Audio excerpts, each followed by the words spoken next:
Mais à quoi bon ce vote? Je l'ai dit, ce débat est un simulacre.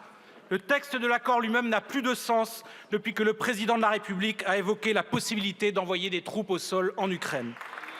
Il nous a alors fait passer dans une autre dimension. Ce n'est pas un hasard si vous avez annoncé ce débat non pas après la signature de l'accord, mais bien après les propos du président de la République le 26 février.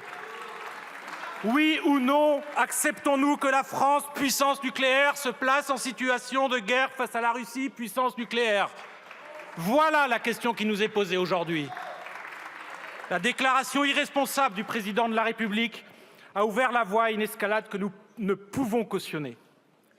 Comment croire qu'il a créé une ambiguïté stratégique? Au contraire, la succession humiliante de communiqués des principaux alliés de la France se désolidarisant de cette déclaration a amené tout le monde à afficher ses limites. Poutine n'en demandait pas tant. L'ambiguïté stratégique est incompatible avec l'agitation verbale.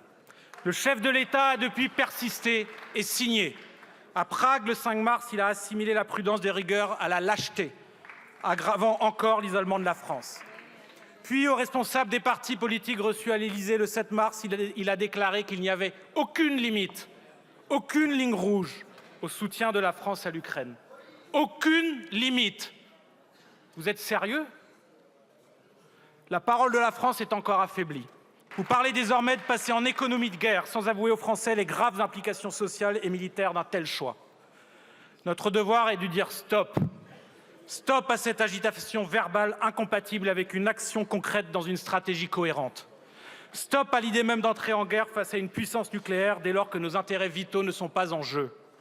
Il est urgent de revenir au principe de responsabilité. Il faut affirmer qu'il n'y aura pas d'issue militaire acceptable à ce conflit. Il est urgent de redonner une chance à la diplomatie.